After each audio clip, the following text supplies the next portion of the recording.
আজকের ভিডিওটা না একদমই অন্যরকম হতে চলেছে। মানে তোমরা বলতে পারো আমার একটা সামান্য ইচ্ছে ছিল, সেটা পূরণ হয়েছে আজ। হেই everyone, welcome back to my channel. তোমরা আমায় দেখে বুঝতেই পারছো আমি ভীষণ পরিমাণে সেই দিনটা ব্যস্ত ছিলাম।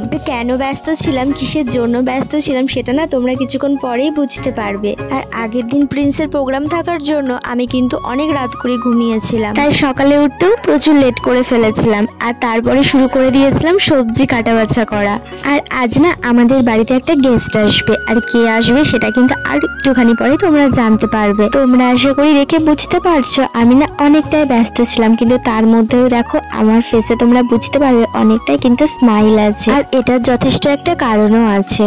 তোমরা যারা আমার ডেইলি ভিউয়ার্স আছো তারা সবাই জানো আমার ফ্যামিলিতে কে কে আছে না আছে, কিন্তু আমার কোনো রকম কোনো ফ্রেন্ডের সাথে আজ পর্যন্ত তোমাদের আলাপ করাইনি, কিন্তু আজ কিন্তু আমি আলাপ করাবো। দেখো স্কুল লাইফের ফ্রেন্ড বলো আর একদম ছোটবেলাকার ফ্রেন্ড বলো, তাদের সাথে কিন্তু রিলেশন ততদিনই থাকে যতদিন তারা রাখতে চাইবে। আর এমনিতেও কিন্তু মেয়েদের ক্ষেত্রে কিন্তু বিয়ের পরে আর কি বলতে পারো অনেক রিলেশনই থাকে না, মানে ফ্রেন্ড সার্কেলের কথা বলছি। যার কথা তোমাদের সাথে শেয়ার করবো সে কিন্তু আমার একদমই ছোটবেলা ফ্রেন্ড, মানে একদম বলতে একদমই ছোটবেলাকার ফ্রেন্ড। তবে হ্যাঁ, আমি কোনো সময় তোমাদের সাথে কোনো কিছু শেয়ার করি। তার একটা মেন কারণ হচ্ছে মানে আমার ফ্রেন্ডটা না কোনো রকম সোশ্যাল মিডিয়ার সাথে যুক্তই নেই, মানে বলতে পারো তার একটা ফেসবুকও নেই।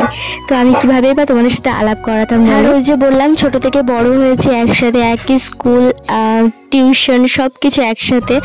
আর তারপরে না যখনই বিয়ে হয়ে যায় তখন যে যার মতো সংসারে ব্যস্ত, আর কারোর সাথে কারোর কন্টাক্ট থাকে। অনেক কথা বললাম, বকবক করলাম, তো চলো এবার আসি আসল কথাতে।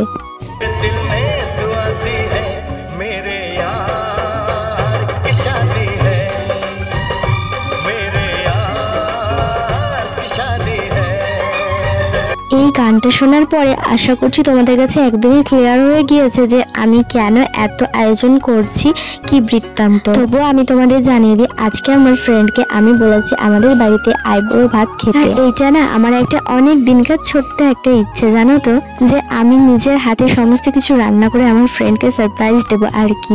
অন্যদিকে আগের দিন রাত্রেবেলায় প্রিন্সের ডান্সের প্রোগ্রামের জন্য আমি কিন্তু কিছু গুছিয়ে উঠতে পারিনি, তাই দেখো কি অবস্থা ঘরটার।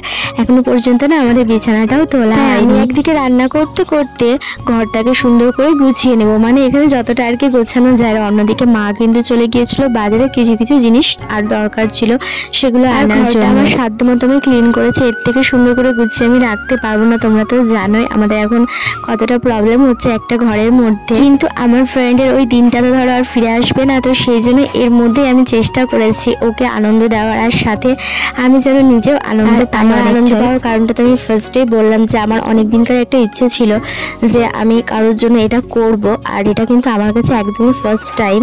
অন্যদিকে দেখো আমি এখন রান্না করব চিকেন, আর তার জন্য সমস্ত সরঞ্জাম কিন্তু রেডি করে নেওয়া হয়েছিল। আর অন্যদিকে চলো ওর জন্য কি কি রান্না করতে পেরেছি এখনো পর্যন্ত কমপ্লিট হয়নি, সেগুলো তোমাদের সাথে একটুখানি শেয়ার করে দিই। আমি সবার প্রথমেই কিন্তু 5 রকমের ভাজা ভেজে নিয়েছি। এরপরে কিন্তু আমার বান্ধবীটা চলে এসেছিলো, তার জন্য আমরা বিজি হয়ে গিয়েছিলাম। তবে কি কি রান্না করেছি সেটা অবশ্যই তোমাদের সাথে শেয়ার করবো। অন্যদিকে দেখো আমি কিন্তু পায়েসটাও করে নিয়েছিলাম। আর চলো এখন তোমাদের সাথে শেয়ার করি সাজানোটা কেমন হয়েছে। তোমরা দেখে বলো তো সাজানোটা কেমন হয়েছে।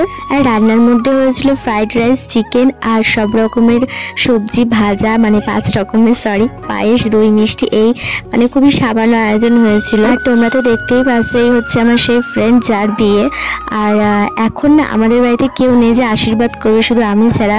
আর আমার মা তো করতে পারবে না। অন্যদিকে ট্যাডি বিয়ার সেদিন কাজে গিয়েছিল, খুব ব্যস্ত ছিল ট্যাডি বিয়ার, নাহলে হয়তো ট্যাডি বিয়ার আশীর্বাদটা করতো। তাই আমি মাকে বললাম যে আমার বান্ধবী আমি আশীর্বাদটা করবো, আর সেটাই আমি করছি। সব থেকে মজার ব্যাপার কি জানো তো, এই যে আমি ওর ভিডিও করছি একদমই ফার্স্ট টাইম, মানে এত বছর ধরে আমরা একসাথে রয়েছি একদম পুচকু বয়স থেকে, তবে ওর সাথে আমার না কোনো পিকচার্স আছে, ভিডিও তো দূরের কথা, এটাই কিন্তু ফার্স্ট টাইম। সেই কারণেই না ভিডিওটা করতে আমার কেমন একটা লাগছিল, তবুও আমি যতটা পারলাম তোমাদের সাথে শেয়ার করলাম।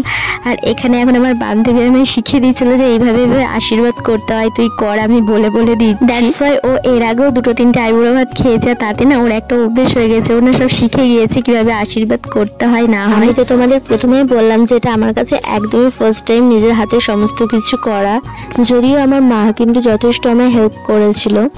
আর এই ব্লগটা যখন তোমরা পাবে তখন কিন্তু ওর বিয়েটাও কমপ্লিট হয়ে গিয়েছে, আর আমি একটু লেট করে ব্লগটা পোস্ট করব। আর ঠিক সেই কারণেই বলছি তোমরা সবাই যারা বড় ওরা আমার ব্লগ দেখছো তারা অবশ্যই আশীর্বাদ করো যেন আমার ফ্রেন্ড অনেক ভালো থাকে ম্যারিড লাইফ। আর বাদ বাকি ছোটরা থেকে শুরু করে বড়রাও, ছোট বড় সবাই কিন্তু প্রে করবে যেন আমার ফ্রেন্ডটা অনেক ভালো থাকে, অনেক হ্যাপি থাকে। আর দেখো আজকের ব্লগটা আমি এখানে এন্ড করে দিলাম।